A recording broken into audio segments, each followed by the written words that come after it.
ಭಾಳ ಸೂಕ್ಷ್ಮ ಮತೀಯ ಘರ್ಷಣೆ ಆಗ್ತ ಜಿಲ್ಲೆಗಳು ಅಂದರೆ ಕರಾವಳಿ ಪ್ರದೇಶ. ಆದರೆ ಅಭಿವೃದ್ಧಿ ವಿಚಾರ ಬಂದಂಥ ಸಂದರ್ಭದಲ್ಲಿ ತಕ್ಷಣ ಸಭೆ ಸೇರ್ತಾರೆ. ಬೆಂಗಳೂರಿನವ್ರ ಸಭೆ ಸೇರ್ತಾರೆ, ಕರಾವಳಿಯವ್ರ ಸಭೆ ಸೇರ್ತಾರೆ. ಹೈದರಾಬಾದ್ ಕರ್ನಾಟಕಕ್ಕೆ ಅದಕ್ಕೆ ಆದಂಥ ಸಾವಿರಾರು ಕೋಟಿ ಹಣ ಇದೆ, ಉತ್ತರ ಕರ್ನಾಟಕದ ಬಗ್ಗೆ ಚರ್ಚೆ ಆಗುತ್ತೆ. ಸ್ವಾಮಿ, ಮಧ್ಯ ಕರ್ನಾಟಕದ ನಮ್ಮ ಬಗ್ಗೆ ಚರ್ಚೆ ಮಾಡೋರು ಯಾರು? ಮಧ್ಯ ಕರ್ನಾಟಕದ ಭದ್ರಾ ಜಲಾಶಯ, ತುಂಗಭದ್ರಾ ಜಲಾಶಯದ ಉಪಯೋಗ ಮಾಡ್ತಕ್ಕಂಥ ರೈತರ ಕಷ್ಟವನ್ನು ಕೇಳೋರು ಯಾರು? ಭದ್ರಾ ಜಲಾಶಯದ ನಾಲೆಗಳು ಹಳ್ಳದ ರೀತಿಯಲ್ಲಾಗಿವೆ. ಮೊನ್ನೆ ಮಲೇಬೆನ್ನೂರಿನ ನಾಲೆಗಳ ವೀಕ್ಷಣೆಗೆ ಇಂಜಿನಿಯರ್ಗಳ ಜೊತೆ ನಾನು ಹೋಗಿದ್ದೆ. ನಂತರ ಸೂಪ್ರಿಂಟ್ ಇಂಜಿನಿಯರ್ ಜೊತೆ ನಮ್ಮ ಅನೇಕ ರೈತ ಮುಖಂಡರು ಹೋಗಿದ್ದರು. ಕೆಲವು ಭಾಗದಲ್ಲಿ ರಸ್ತೆ ಯಾವುದು, ಚಾನಲ್ ಯಾವುದು, ಹಳ್ಳ ಯಾವುದು ಅಂತಕ್ಕಂಥದ್ದು ಕೂಡ ಗೊತ್ತಾಗಲ್ಲ. ಇದ್ರ ಬಗ್ಗೆ ಚರ್ಚೆ ಮಾಡೋರು ಯಾರು ಸ್ವಾಮಿ? ಇವತ್ತು ನಮ್ಮ ಜಿಲ್ಲಾ ಉಸ್ತುವಾರಿ ಸಚಿವರು ಸ್ವಾಮಿ 8 ಅಧಿವೇಶನದಲ್ಲಿ ಆ ಪುಣ್ಯಾತ್ಮ ದಯವಿಟ್ಟು ಎಷ್ಟು ನಿಮಿಷ ವಿಧಾನಸಭೆಯಲ್ಲಿ ಕೂತಿದ್ದಾರೆ ಅಂತೇಳಿ ತಿಳಿಸ್ಬೇಕು.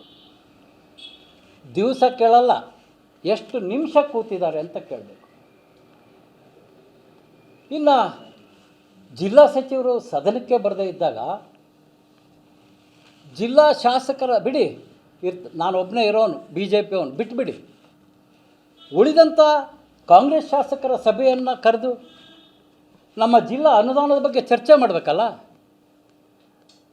ಕರಾವಳಿ ಸಚಿವರ ಕಾರ್ಯವೈಖರಿ ನೋಡ್ತೀವಿ, ಬೆಂಗಳೂರು ನೋಡ್ತೀವಿ, ಉತ್ತರ ಕರ್ನಾಟಕ ನೋಡ್ತೀವಿ, ಹೈದರಾಬಾದ್ ಕರ್ನಾಟಕದ ಹೊಂದಾಣಿಕೆಯನ್ನು ನೋಡ್ತೀವಿ.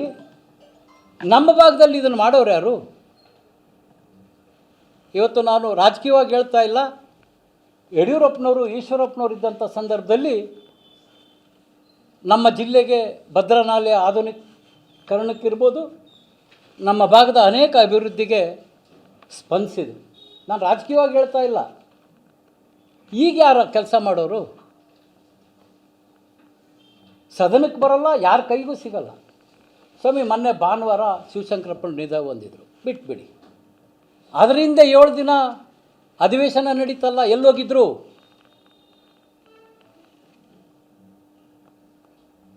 ಅಧಿವೇಶನ ನಡೆಯೋ ಸಂದರ್ಭದಲ್ಲಿ ಅವ್ರ ತಂದೆಯವರು ಅನಾರೋಗ್ಯದಿಂದ ಆಸ್ಪತ್ರೆಯಲ್ಲಿದ್ದಂಥ ಸಂದರ್ಭದಲ್ಲಿ ವಿದೇಶದಲ್ಲಿದ್ದರು. ಇನ್ನು ಹೆಂಗೆ ಸ್ವಾಮಿ ನಮ್ಮ ಭಾಗದ ಸಮಸ್ಯೆಗಳನ್ನು ಮುಖ್ಯಮಂತ್ರಿಗಳು ಗಮನಕ್ಕೆ ತರ್ತಾರೆ, ಸದನದಲ್ಲಿ ಮಾತಾಡ್ತಾರೆ? ಎಲ್ಲ ನಮ್ಮ ಜಿಲ್ಲೆಯ ನೂತನ ಶಾಸಕರೇ. ಹೊನ್ನಾಳಿ ಶಾಸಕರನ್ನು ಬಿಟ್ಟರೆ ಬಸವಂತಪ್ಪನವರು ಮೊದಲನೇ ಬಾರಿ, ಶಿವಗಂಗಾ ಬಸವರಾಜ್ ಮೊದಲನೇ ಬಾರಿ, ದೇವೇಂದ್ರಪ್ಪ ಮೊದಲನೇ ಬಾರಿ. ಯಾವ ರೀತಿ ಮುಂದೆ ನಮ್ಮ ಜಿಲ್ಲೆ ಬಗ್ಗೆ ಗಮನ ಹರಿಸೋರು ಯಾರು ಹೇಳಿ? ಜಲಾಶಯ ತುಂಬಿದ್ರೂ ಕೂಡ ಕೊನೆ ಭಾಗಕ್ಕೆ ನೀರು ಮುಟ್ಟಿಸ್ಲಿಕ್ಕೆ ಆಗ್ತಾಯಿಲ್ಲ ಅಧಿಕಾರಿಗಳ ಕೈಯಿಂದ. ಭದ್ರಾ ನಾಲೆ ಆಧುನೀಕರಣಕ್ಕಾಗಲಿ ಊಡೆತ್ತಲಿಕ್ಕಾಗಲಿ ನಯಾ ಪೈಸಾ ಸರ್ಕಾರ ಬಿಡುಗಡೆ ಮಾಡ್ತಾ ಇಲ್ಲ. ಇದ್ರ ಜವಾಬ್ದಾರಿಯನ್ನು ಜಿಲ್ಲಾ ಸಚಿವರು ಹೊರಬೇಕಲ್ಲ. ಆಯಿತು, ಕಳೆದ ವಾರ ಬಂದಿರಲಿಲ್ಲ, ಅವ್ರ ತಂದೆಯವ್ರ ನಿಧನ ಹೊಂದಿದ್ರು, ಬಂದಿಲ್ಲ, ಒಪ್ಕೊಳ್ತೀವಿ ನಾವು. ಆದರೆ ಅದರಿಂದಲೇ ಒಂದು ವಾರ ಬರಬೇಕಾಗಿತ್ತಲ್ಲ. ಏನಪ್ಪ ನಿಧನ ಹೊಂದಿದ್ದಾರೆ, ಅವ್ರ ಬಗ್ಗೆ ಮಾತಾಡ್ತಾರೆ ಅಂತ ಅನಿಸ್ಬೋದು. ಆದರೆ ಅವ್ರ ಅನಾರೋಗ್ಯ ಇದ್ದಾಗ ವಿದೇಶದಲ್ಲಿದ್ದವರು ಇಲ್ಲೇ ಅವ್ರ ತಂದೆಯವ್ರು ನೋಡ್ಕೊಳ್ತಾ ಇದ್ದಿದ್ದರೆ ಈ ಪ್ರಶ್ನೆ ಕೇಳ್ತಿದ್ದಿಲ್ಲ. ವಿದೇಶಕ್ಕೆ ಹಾರ್ತಾರೆ.